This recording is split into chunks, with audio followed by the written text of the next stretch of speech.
ஹாய்ங்க, எப்படி இருக்கீங்க? இந்த வீடியோ ஜனநாயகனை பற்றி தான்.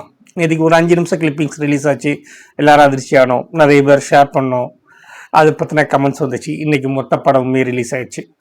எப்படி தடுத்தாலும் அடுத்தடுத்துன்னு ஏதாவது ஒரு லிங்க்ல வந்துகிட்டே இருக்கு படம். ஏகப்பட்ட பேர் பார்த்துட்டு இருக்காங்க. எந்த விதமான ஒரு அறமும் இல்லாமல் ஒரு படம் பார்த்துக்கிட்டு இருக்காங்க.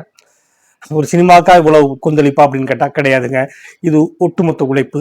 ஒருத்தன் அரசியலுக்கு வர்றான் அப்படிங்கிற ஒரே காரணத்துக்காக ஒட்டுமொத்தமா அவனுடைய உழைப்பை நொறுக்கி அடிச்சிருக்காங்க.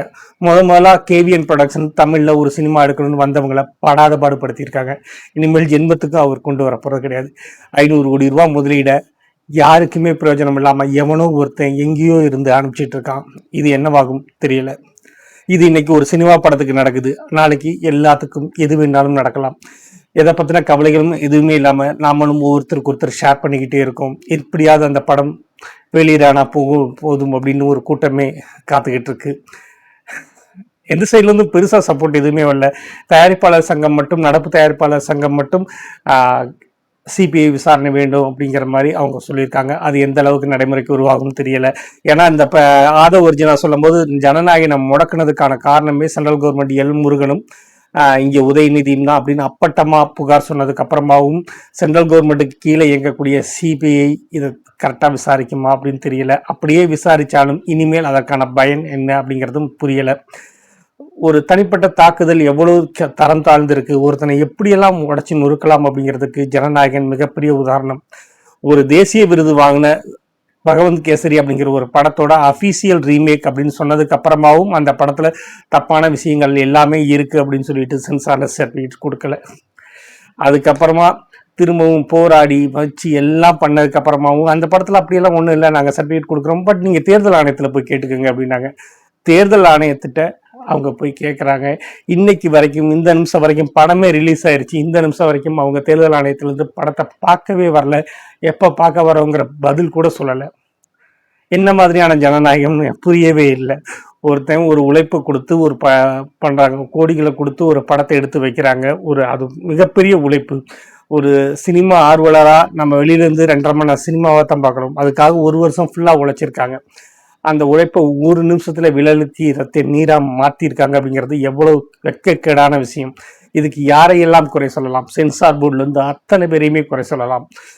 அதை பதிவு பண்ணி, அதை ஷேர் பண்ணி, அதை டவுன்லோட் பண்ணி பார்க்குறவங்க அத்தனை பேருமே குற்றவாளியாக தான் இருப்பாங்க. விஸ்வரூபமுக்கு இது நடந்துட்டு இருந்துச்சு.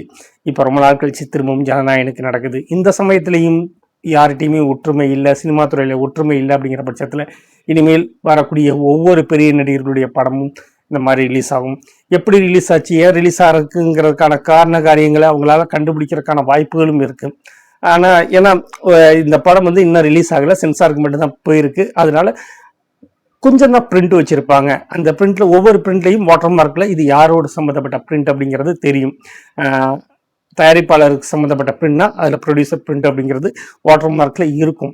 இந்த படத்தை பொறுத்த வரைக்கும் எடிட்டர் பிரிண்ட் அப்படின்னு இருக்கு. அதாவது எடிட்டிங் ரூம்ல இருக்கக்கூடியது. எடிட்டிங்ல எடிட்டர் ப்ளஸ் அவங்களுடைய 2 அசிஸ்டன்ட், டைரக்டர் ப்ளஸ் அவருடைய 2 அசிஸ்டன்ட், மொத்தமே 6 பேர் மட்டும்தான் இருந்திருக்காங்க. எல்லாருமே விசாரிச்சு பார்த்தாச்சு. ஜெகதீசனுக்கும் அவர் உட்காந்துக்கிட்டு இதை மட்டும்தான் இன்னைக்கு ஃபுல்லாக வேலை பார்த்துருக்காரு. எங்கெங்கெல்லாம் படம் ரிலீஸ் ஆகுதோ எல்லாத்தையும் பிளாக் பண்ணி புகார் பண்ணிக்கிட்டே இருக்காங்க. ஆனால் புற்றீசல் மாதிரி வந்துக்கிட்டே இருக்கு. நல்லா விசாரிச்சு பார்த்ததுல எடிட்டர் ரூம்லேருந்து போகலை அப்படிங்கிற மாதிரியான ஒரு தகவலும் கிடைக்குது. கூகுள் டிரைவ்லேருந்து ஹேக் பண்ணிட்டாங்க அப்படின்னு சொல்றாங்க. அந்த அளவுக்கு வன்மத்தோட அலையக்கூடிய, தொழில்நுட்பம் தெரிஞ்சுக்கக்கூடிய ஆள் யார் அப்படிங்கிறதும் புரியல. கிட்டத்தட்ட ஒரு மர்ம திரைப்படம் மாதிரி தான் இருக்கு. எது என்னானாலும் கிட்டத்தட்ட 500 கோடி ரூபாய் முதலீடு போட்டு உலகம் ஃபுல்லா வியாபாரம் பண்ணி அந்த படத்தை அடிச்சு நொறுக்கி உடைச்சு ஜனநாயகன் அப்படிங்கிறத சினிமா சரித்திரத்துல ஒரு கரும்புள்ளியா மாத்தினது அதிகார வர்க்கத்துக்கே சேரும் அப்படிங்கிறதான் நிஜம். விஜய் திரும்ப படம் நடிப்பாரா அப்படின்னு தெரியல. ஆனால் கண்டிப்பாக அவர் நடிக்கணும்னு ஆசைப்படுறேன். அவர் திரும்பவும் கேவிஎன் ப்ரொடக்ஷனுக்காக ஒரு படம் நடித்து கொடுக்கணும். ஏன்னா அவங்க ஒரு தமிழ்நாட்டுக்கு இங்கே படம் பண்ணலாம், இங்கே சம்பாதிக்கலாம் அப்படின்னு நினச்சிட்டு ஒருத்தன் கோடிக்கணக்கில் பணத்தோடு வந்தவனை ஒன்றுமே இல்லாமல் ஆக்கிடக்கூடாது அப்படிங்கிற ஒரே காரணத்துக்காக.